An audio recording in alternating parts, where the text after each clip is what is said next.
जय Hind friends, welcome to SP studies life processes class 10th biology chapter number 1 के important questions discuss करेंगे आधे घंटे में। ये क्वेश्चंस मोस्ट इम्पोर्टेंट क्वेश्चंस हैं और आपकी बुक के बीच में जो दिए हुए क्वेश्चंस हैं वो क्वेश्चंस हैं। ये मैच कर लो चाहे तो बुक से। बुक के बीच में जो बॉक्स है उसमें जो क्वेश्चंस हैं वो क्वेश्चंस हैं। ये काफ़ी इंपॉर्टेंट क्वेश्चन है। ऐसा का ऐसा ही क्वेश्चन उठ के आ जाएगा आपके बोर्ड एग्जाम में, पता भी नहीं चलेगा। तो ये क्वेश्चंस मैं आपके लिए लेके आया हूँ। स्टार्ट करते हैं हमारी इस प्यारी सी वीडियो को बिना किसी देरी के। आपको सारे नोट्स और पीडीएफ फ्री ऑफ कॉस्ट मिलते हैं हमारे टेलीग्राम चैनल से, लिंक डिस्क्रिप्शन में है। स्टार्ट करते हैं, let's begin. What do you mean by life processes? Answer है process which are essential for life, यानी वो प्रक्रियाएं जो कि लाइफ के जीवन यापन के लिए, लाइफ के सस्टेन करने के लिए इंपॉर्टेंट है। The basic functions performed by living organism to maintain their life on the earth. देखो, बेसिक फंक्शंस हैं ये, बेसिक काम है, जैसे कि न्यूट्रिशन, खाने को पचाना, उससे इम्पॉर्टेंट तत्व लेना, सांसें लेना, उससे हमारे अंदर जो ग्लूकोज का निर्माण करना, एनर्जी का निर्माण करना, एक्सक्रीशन यानी जो गंदगी बनी है उसको निकाल देना, ऐसे ही ट्रांसपोर्टेशन करना यानी एनर्जी का ट्रांसपोर्टेशन करना, वाटर का, फूड का ट्रांसपोर्टेशन करना। ये सभी जो बेसिक फंक्शंस हैं इनको परफॉर्म किया जाता है लिविंग ऑर्गेनिज्म के द्वारा। तो ये फंक्शंस हेल्प करते हैं उसको अपनी लाइफ को जिंदा रखने में, अपने आप को जिंदा रखने में इस पूरी अर्थ पर। ये कहलाती हैं लाइफ प्रोसेस। सिंपल सी डेफिनेशन है, process which are essential for life and these are basic functions performed by living organism to maintain their life on earth. Why diffusion is an insufficient process to meet the oxygen requirement of a multicell organism? Answer है all the cells are not directly connected with environment and diffusion is a slow process. Single cell organism करते हैं diffusion, और diffusion के through ही वो अपनी सारी process कर लेते हैं। बट मल्टी सेल के अंदर प्रॉपर सिस्टम बना हुआ है। क्यों? क्योंकि मल्टी सेल के अंदर डिफ्यूजन एक स्लो प्रोसेस है। ओके। और मल्टी सेल के अंदर काफ़ी सारी सेल्स हैं और वो सारी सेल्स डायरेक्टली कनेक्टेड नहीं है एनवायरनमेंट के साथ। कुछ हैं बट कुछ नहीं हैं। कुछ कितनी है? वो कुछ बहुत सारी हैं। तो वो डायरेक्टली कनेक्टेड नहीं है एनवायरनमेंट के साथ, तो वो अपना एक प्रॉपर सिस्टम फॉर्म करती हैं, जैसे कि digestive system, respiration system, etcetera. तो इसलिए डिफ्यूजन एक स्लो प्रोसेस है और वो इनसफिशिएंट है ऑक्सीजन रिक्वायरमेंट को पूरा करने के लिए मल्टी सेल ऑर्गेनिज्म के अंदर। What criteria do we use to decide whether something is alive or not? Answer है it must be perform life processes, यानी वो थिंग जिंदा है या फिर निर्जीव है। पता करने के लिए आप देखो कि उसके अंदर लाइफ प्रोसेसेस जैसे कि न्यूट्रिशन, रेस्पिरेशन, ट्रांसपोर्टेशन और एक्सक्रीशन होती हैं या नहीं होती हैं। अगर होती हैं तो वो लिविंग ऑर्गेनिज्म है, वरना फिर वो नॉन लिविंग ऑर्गेनिज्म है, जैसे कि छाता, ट्रोपा, गाड़ी, बाइक, चप्पल, ये सभी नॉन लिविंग थिंग्स हैं। What are outside raw materials used for by an organism? जैसे कि ऑक्सीजन, वाटर, फूड, ये ऑर्गेनिज्म लेते हैं अपने बाहर के एनवायरनमेंट के साथ, लेते हैं, एक्सचेंज करते हैं, लेते हैं उससे, और देते हैं carbon dioxide, waste material, nitrogenous waste, etcetera. ठीक है, प्लांट्स लेते हैं क्या क्या? लेते हैं कार्बन डाइऑक्साइड, लेते हैं ऑक्सीजन, लेते हैं और वाटर लेते हैं, सनलाइट लेते हैं। और हम भी देखो खाना लेते हैं अपने बाहर के जो दूसरे ऑर्गेनिज्म से उनसे, और पानी लेते हैं, ऑक्सीजन लेते हैं। Explain how nutrition occurs in plants. Equation देख लो, 6 carbon dioxide plus 12 water molecules give 1 glucose molecule plus 6 oxygen molecule plus 6 water molecule. Plants are able to produce their own food through a process called photosynthesis. Plants अपना खाना खुद बना सकते हैं by process named as photosynthesis. Plants लेते हैं sunlight की light energy और उसके थ्रू वो अपना खाना प्रोड्यूस करते हैं, और उस प्रक्रिया का नाम है फोटोसिंथेसिस। हम, यानी हम ह्यूमन बींग्स अपना खाना प्रोड्यूस नहीं कर सकते, इसलिए हम कहलाते हैं हेटरोट्रॉफिक ऑर्गेनिजम्स, और प्लांट्स हैं ऑटोट्रॉफिक ऑर्गेनिजम्स। क्लियर? अब देखते हैं 3 पॉइंट्स जिनमें पूरी प्रोसेस का विवरण यानी एक्सप्लेनेशन है। फर्स्ट है absorption of sunlight in chlorophyll. Okay, chlorophyll एक ग्रीन कलर का पिगमेंट है जो कि प्रेजेंट होता है प्लांट्स के अंदर ऑलरेडी। अगला पॉइंट है कन्वर्जन ऑफ सनलाइट, यानी लाइट की एनर्जी को प्लांट कन्वर्ट करते हैं केमिकल एनर्जी कॉल्ड एटीपी में। और इसी के अंदर सेकंड पॉइंट है प्लांट्स ब्रेक डाउन करते हैं वाटर के मॉलिक्यूल को ऑक्सीजन और हाइड्रोजन में ताकि वो पा सकें ऑक्सीजन को। ठीक है, थर्ड पॉइंट है reduction of carbon dioxide to carbohydrate called glucose. 6 carbon dioxide देख लो इक्वेशन में रिएक्टेंट साइड में, और मिला क्या, ग्लूकोज। ग्लूकोज एक कार्बोहाइड्रेट है। कार्बोहाइड्रेट यानी जिसके अंदर, उस कंपाउंड के अंदर जिसके अंदर कार्बन और हाइड्रोजन के एटम्स हैं वो कहलाता है कार्बोहाइड्रेट। ग्लूकोज यानी 6 C6H12O6 वो भी एक कार्बोहाइड्रेट है। कार्बन डाइऑक्साइड रिडक्शन होता है उसका कार्बोहाइड्रेट कॉल्ड ग्लूकोज में। समझे तीनों points. Absorption of sunlight in chlorophyll, second conversion of light energy into chemical energy, और इसी के अंदर वाटर के मॉलिक्यूल का ब्रेकडाउन होना। थर्ड है reduction of carbon dioxide to glucose. What are outside raw materials used by an organism? Answer है oxygen, water and food are examples of external raw materials used by organism for many processes. Plants obtain करते हैं oxygen through stomata, water through roots and they make their food by chlorophyll. What are the difference between autotrophs and heterotrophs nutrition? Answer है autotrophs, ये organisms अपना खाना खुद बनाते हैं, खुद प्रोड्यूस करते हैं। हेटेरोट्रॉफ्स ये अपने खाने के लिए डिपेंड होते हैं दूसरे ऑर्गेनिजम्स और ऑटोट्रॉफ्स के ऊपर। स्टार्ट करते हैं फर्स्ट पॉइंट। ऑटोट्रॉफ्स प्रेफर करते हैं अपने फूड को फ्रॉम सनलाइट और केमिकल एनर्जी। हेटेरोट्रॉफ्स अपने फूड को ऑब्टेन करते हैं फ्रॉम अदर ऑर्गेनिजम्स और एक्सेट्रा। क्लोरोफिल प्रेजेंट होता है ऑटोट्रॉफ्स के अंदर, इनको क्लोरोफिल रिक्वायर होता है ताकि अपना खाना प्रोड्यूस कर सकें, जैसे कि प्लांट्स। हेटेरोट्रॉफ्स इनके अंदर एब्सेंस होती है क्लोरोफिल की। एग्जांपल्स हैं all green plants are autotrophs, और ऑल एनिमल्स जैसे कि फंजाई और ह्यूमन बींग्स अमीबा, ये सभी हैं heterotrophic organisms. Food autotrophic organisms सिर्फ डे टाइम में ही ले सकते हैं क्योंकि उस टाइम पर सन प्रेजेंट होता है, इसलिए अपनी लाइट एनर्जी देने के लिए। बट हेटेरोट्रॉफिक ऑर्गेनिजम्स अपना खाना किसी भी टाइम प्रोड्यूस कर सकते हैं, ले सकते हैं, पा सकते हैं। प्रोड्यूस नहीं करते, ये पाते हैं, ऑब्टेन करते हैं अपने खाने को by other organisms.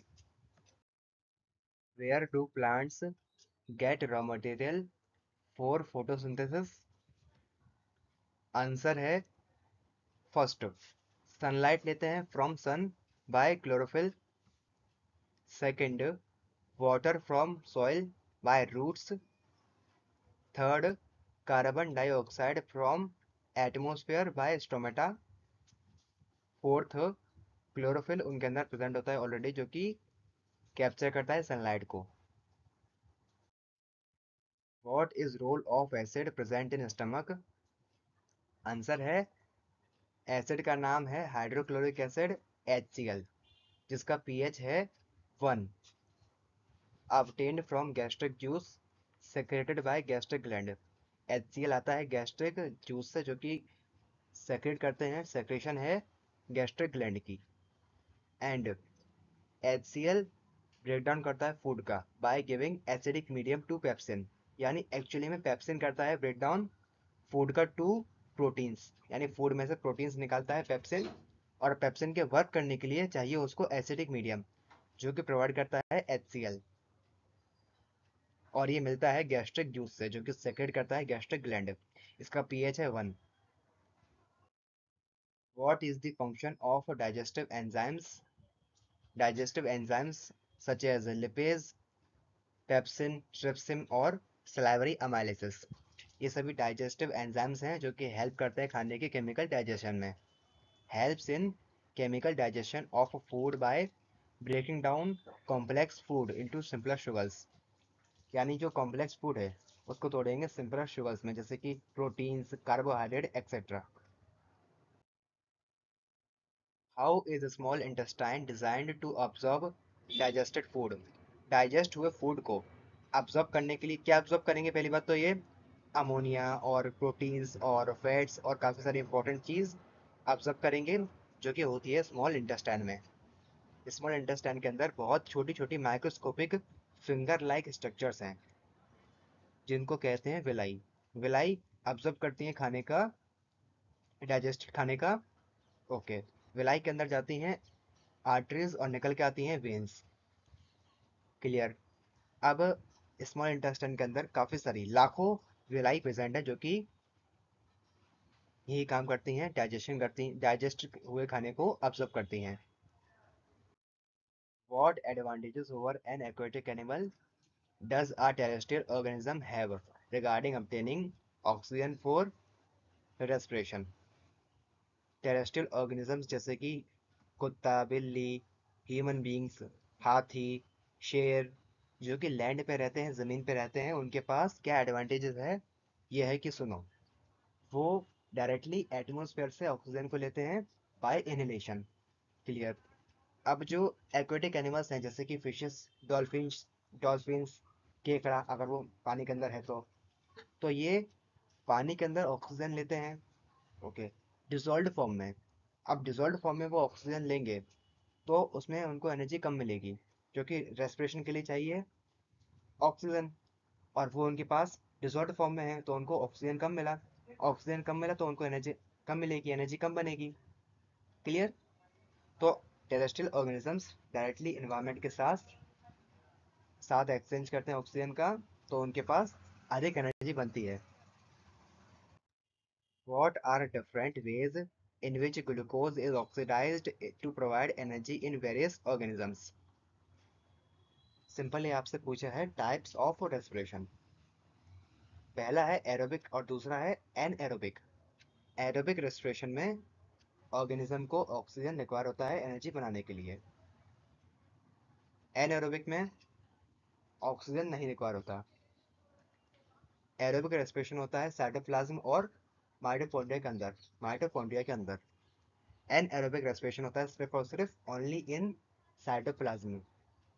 Aerobic respiration में कंप्लीट ब्रेकडाउन होता है ग्लूकोज का, और एनएरोबिक रेस्पिरेशन में इनकम्प्लीट ब्रेकडाउन होता है ग्लूकोज का। एरोबिक रेस्पिरेशन में एंड प्रोडक्ट्स हैं जैसे कि वाटर और कार्बन डाइऑक्साइड। ये चीज़ मैं आपको कनेक्ट कराऊंगा आगे, ध्यान रखना। कार्बन डाइऑक्साइड निकलती है एरोबिक रेस्पिरेशन में एज अ एंड प्रोडक्ट, और एन एरोबिक रेस्पिरेशन में एंड प्रोडक्ट है इथेनॉल और लैक्टिक एसिड। एरोबिक रेस्पिरेशन में एनर्जी मिलती है 40 एटीपी तक, और एन एरोबिक रेस्पिरेशन जहाँ पे ऑक्सीजन की कमी होती है वहाँ पर एनर्जी बनती है 2 एटीपी तक। बहुत कम एनर्जी बनती है, एनर्जी बनती है बट बहुत कम बनती है। ओके, और एक्वेटिक एनिमल्स के पास है डिसॉल्व्ड फॉर्म में ऑक्सीजन, तो उनके अंदर एनर्जी कम बनती है, इसलिए उनके पास ऑक्सीजन की कमी है, इसलिए उनके अंदर एनर्जी कम बनती है। How is oxygen and carbon dioxide transported in human beings? Red blood cells, RBC, contain करती हैं एक प्रोटीन जिसका नाम है हीमोग्लोबिन। हीमोग्लोबिन कंबाइन करता है ऑक्सीजन के साथ और फॉर्म करता है एक कंपाउंड जिसका नाम है ऑक्सी हीमोग्लोबिन। अब ये ऑक्सी हीमोग्लोबिन जाएगा एल्वियोली से हार्ट के थ्रू, पंपिंग ऑर्गन है वो, जाएगा सेल्स के पास। सेल्स क्या करेंगी? सेल्स इस ऑक्सीजन को लेंगी और अपना रेस्पिरेशन करके आपको देंगी क्या? Carbon dioxide. एंड प्रोडक्ट क्या था? एरोबिक रेस्पिरेशन में एंड प्रोडक्ट था कार्बन डाइऑक्साइड, तो सेल्स दे देंगे अपने कार्बन डाइऑक्साइड, अपना वेस्ट मटेरियल, हीमोग्लोबिन को, ब्लड को, और हीमोग्लोबिन अब कंपाउंड बनाएगा। Haemoglobin combine with carbon dioxide and form compound called called carbamino haemoglobin, और ये जाएगा एल्वेली के पास, और एल्वेली एक्सोलेशन के थ्रू कार्बन डाइऑक्साइड बॉडी से निकाल देगी। Clear? How are the lungs designed in human beings to maximise the area for exchange of gases? The lungs are divided into bronchi and bronchies are divided into bronchioles. The alveoli are small, round or ball-like structure जो कि at the ends of bronchioles present है, जो कि exchange करती है gases का in lungs with the exchange करती है ब्लड के साथ। ब्लड के अंदर है हीमोग्लोबिन जो कि कंपाउंड फॉर्म किया होता है या तो ऑक्सीजन के साथ या फिर कार्बन डाइऑक्साइड के साथ। ओके, ठीक है सर। एक्सचेंज करती है गैसेस का आरबीसी के साथ। एल्वेली, एल्वेली का डायमीटर है 0.2 से लेकर 0.5 मिलीमीटर तक। What are the components of transportation system in human beings and their function? Answer है heart, blood and blood vessels are three main components of human beings का transportation system के। First है heart, जो कि एक pumping organ है जो कि पंप करता है पूरे बॉडी में ऑक्सीजनेटेड ब्लड को और रिसीव करता है डी ऑक्सीजनेटेड ब्लड को पूरी बॉडी के सेल्स से। पंपिंग ऑर्गन है that pumps oxygenated blood throughout the body and receive deoxygenated blood from various cells. Blood एक फ्लूइड कनेक्टिव टिश्यू है जो कि ट्रांसपोर्ट करता है oxygen, nutrients, carbon dioxide and nitrogen waste को पूरी बॉडी में। ब्लड वेसल्स जैसे कि आर्टरी जो कि कैरी करती है ब्लड को from heart to other organs जैसे कि सेल्स, और कैपिलरीज ट्रांसपोर्ट करती हैं ब्लड को between artery and veins.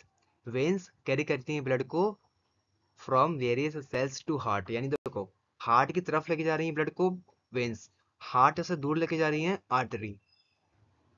Why is it necessary to separate oxygenated and deoxygenated blood in mammals and birds? To produce more energy in order to maintain their body temperature at different climatic conditions. गौर से सुनो, अगर body के अंदर, heart के अंदर oxygenated and deoxygenated blood separate है तो फिर वो ऑर्गेनिज्म अधिक एनर्जी बना सकता है। ओके, क्योंकि उसको चाहिए oxygen for aerobic respiration. Clear? अगर अधिक एनर्जी बनाएगा, मोर एनर्जी प्रोड्यूस करेगा, तो उसके बाद वो अपनी बॉडी के टेम्परेचर को मेंटेन कर सकता है। क्योंकि अगर उसके पास एटीपी के फॉर्म में एनर्जी अधिक होगी तो वो अपने अंदर काफ़ी सारे एक्स्ट्रा वर्क कर सकता है। एक्स्ट्रा वर्क करेगा तो उसके पास अंदर गर्मी रहेगी, तो गर्मी रहेगी तो क्या करा उसने? बॉडी के टेम्परेचर को मेंटेन करा। Clear? At different climatic conditions, so they have 4 chambers to separate oxygen in heart. Okay, warm blooded animals जो कि मेंटेन करते हैं अपनी बॉडी के टेम्परेचर को bye separating these bloods, oxygenated and deoxygenated blood, और जिनके पास 2 या फिर 3 चैम्बर्स हैं हार्ट के अंदर, वो होते हैं कोल्ड ब्लडेड एनिमल्स जो कि अपने बॉडी के टेम्परेचर को मेंटेन नहीं कर सकते। ह्यूमन बींग्स 4 चैम्बर्स हैं उनके हार्ट में, इसलिए वो हैं ऐसे ऑर्गेनिज्म जो कि अपने बॉडी के टेम्परेचर को मेंटेन कर सकते हैं। वार्म ब्लडेड एनिमल्स हैं वो। What are the components of a transportation system in highly organized plants? 2 main components हैं, xylem और phloem।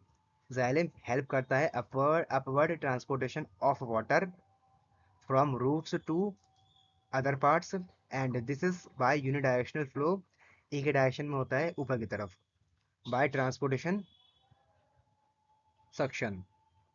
ओके, अगला है फ्लोएम, हेल्प करता है transportation in any direction of food and minerals and this done by energy called ATP. ठीक है, phloem के अंदर होता है किसी भी डायरेक्शन में ट्रांसपोर्टेशन, और जाइलम के अंदर सिर्फ और सिर्फ अपवर्ड डायरेक्शन में ट्रांसपोर्टेशन होता है। जाइलम ट्रांसपोर्टेशन करता है वाटर और मिनरल्स का, और फ्लोएम करता है सिर्फ और सिर्फ फूड का।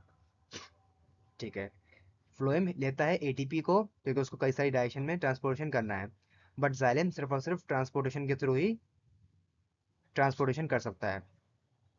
ट्रांसपोर्टेशन नहीं, ट्रांसपिरेशन। ट्रांसपिरेशन यानी पत्तों पे जो पानी है वो भाप बन के उड़ जाएगा तो क्या होगा वहां पे, गैप हो जाएगा। गैप हो जाएगा मतलब क्या, पानी की नीड हो जाएगी। पानी की नीड होगी ना तो पत्ते खुद ब खुद रूट से पानी को सक कर लेंगे।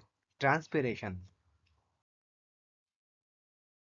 How are waters and minerals transported in plants? Translocation is done by xylem।